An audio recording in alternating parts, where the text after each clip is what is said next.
Dear students, तू रख हौसला, वो मंजर भी आएगा। प्यासे के पास चल के समुंदर भी आएगा। मत हारना मंजिल के मुसाफिर, मंजिल मिलेगी और मिलने का मज़ा भी आएगा। यानी चींटी हर बार चढ़ती है और फिसलती है, पर वो अपने चढ़ने की कोशिश को बंद नहीं करती है। यानी कोशिश करने वालों की कभी हार नहीं होती है।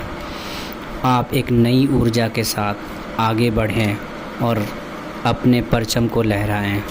तो देख सकते हैं कि सबसे पहले फार्मूला रिवीजन कर लीजिए फटाफट, क्योंकि बिना फार्मूले के आप कुछ नहीं कर पाएंगे, इसलिए आपको ये काम करना ही होगा।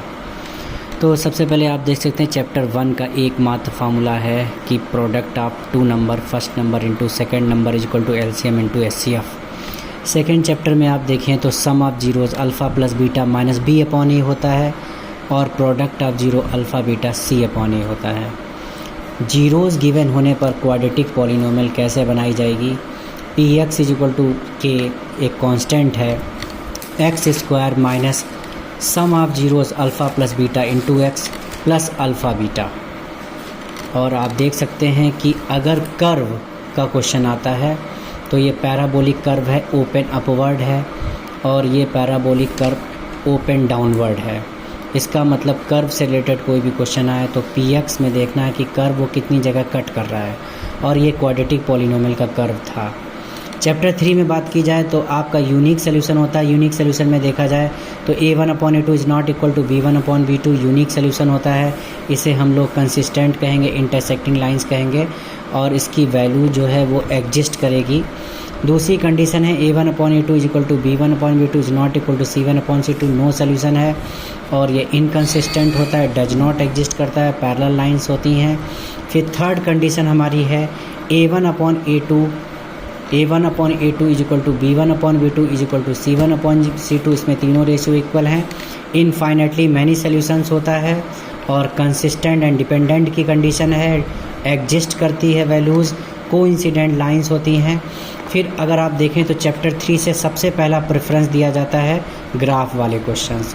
दूसरा प्रेफरेंस दिया जा सकता है कि ऐसे क्वेश्चंस जो कि लीनियर इक्वेशन को सॉल्व करना बाय सब्स्टिट्यूशन मेथड या एलिमिनेशन मेथड से, और ग्राफ वाला तो क्वेश्चन 100% एग्ज़ाम में आएगा।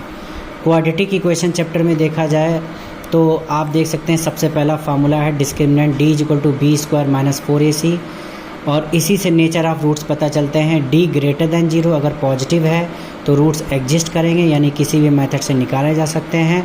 मेथड कौन सा हो सकता है? मेथड होगा आपका फैक्टराइजेशन मेथड या श्रीधराचार्य से निकाल सकते हैं। ऐसी सिचुएशन में रियल एंड अनइक्वल रूट्स की कंडीशन होती है, और इसमें दोनों रूट्स अनइक्वल होते हैं, डिफरेंट होते हैं, अल्फ़ा बीटा अलग अलग होते हैं। सेकेंड कंडीशन है d is equal to 0 exist करते हैं रूट्स, और रियल एंड इक्वल होते हैं, और रियल एंड इक्वल वाला के से रिलेटेड क्वेश्चन इसी कंडीशन पे आता है d इज इक्वल टू 0 पर, और इसमें दोनों रूट्स सेम होते हैं, अल्फ़ा और बीटा सेम रूट्स होते हैं, इसीलिए इसे इक्वल रूट्स कहा जाता है। जैसे अल्फ़ा भी जो आएगा बीटा भी वही होगा। इसी तरीके से थर्ड कंडीशन है d less than 0 does not exist करते हैं, इसमें no real roots imaginary roots होते हैं, और इसमें इमेजिनरी रूट्स आते हैं।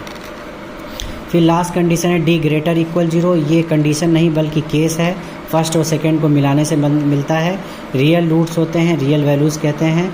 इसके बाद क्वाड्रेटिक फार्मूले को श्रीधराचार्य फार्मूला भी कहते हैं, जो कि होता है x equal to minus B plus minus under root d upon 2a, क्योंकि d आप फाइंड कर चुके होंगे तो b स्क्वायर माइनस 4ac होगा।